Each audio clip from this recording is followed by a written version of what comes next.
Salut zami mwen. Jodia nan numéro 327 nan rubrique nou an Ma Bible, mon trésor, notre dialogue se poursuit sur la personne centrale des Saintes Écritures, Jésus-Christ. Et spécialement, nous allons partager ensemble avec vous quelques raisons concernant l'incarnation de Jésus-Christ. L'incarnation de Jésus-Christ est la doctrine chrétienne selon laquelle le Verbe divin a été fait chair en Jésus-Christ. Gagner plus passé 14 raisons dans la Bible pour correr et bien correr l'incarnation du Christ.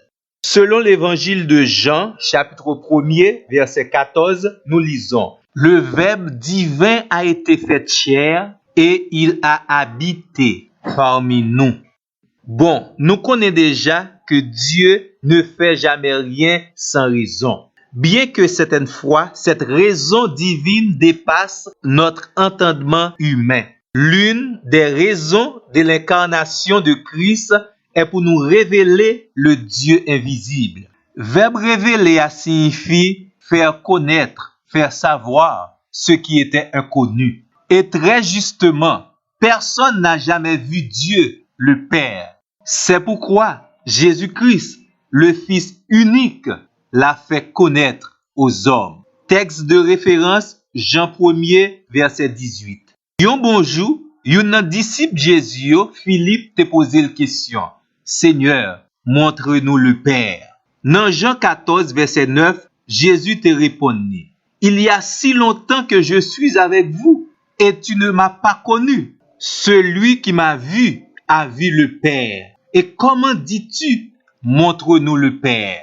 Une autre raison de l'incarnation de Jésus-Christ, c'était pour accomplir la prophétie de Genèse 3, verset 15. Je mettrai inimitié entre toi et la femme, entre ta descendance et sa descendance. Celle-ci t'écrasera la tête et tu lui écraseras le talon. Prophétie ça, li joint accomplissement li en la personne de Jésus-Christ. Yon l'autre raison qui fait Jésus te vin faire chair, c'est pour le capable garantir l'alliance de Dieu avec David. L'Éternel te fait promesse à David par le prophète Nathan, l'a toujours gagné un successeur sur le trône d'Israël et l'a régné à jamais. Spécialement dans 2 Samuel, chapitre 7, verset 17, nous lisons: Ta maison et ton règne seront pour toujours assurés devant moi, ton trône pour toujours affermi. Et dans l'évangile de Luc, le chapitre 1er, verset 31 à 33, ange qui te vient annoncer naissance Jésus a te dit Marie très clairement: Le Seigneur donnera au fils que tu vas enfanter le trône de David, son père. Il régnera sur la maison de Jacob éternellement et son règne n'aura pas de fin. Où est les amis moi? Tout a été soigneusement planifié par Dieu. Il est non seulement omniscient, mais aussi le Dieu tout-puissant, celui dont le bras puissant accomplit toujours ce que sa bouche a dit. Yon l'autre raison concernant l'incarnation de Jésus-Christ, c'était pour offrir le sacrifice pour nos péchés. Hébreux, chapitre 2, verset 9, dit-nous: Jésus-Christ a pris la mort pour nous.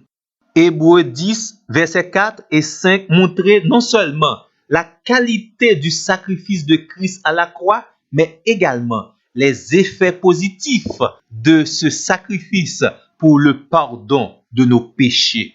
Le Christ s'est fait chair pour ôter nos péchés. 1 Jean 3, verset 5. Et nous tous connaissons déjà. Le Fils de l'homme est venu, non pour être servi, mais pour servir et donner sa vie en rançon pour beaucoup. Matthieu, chapitre 10, verset 45.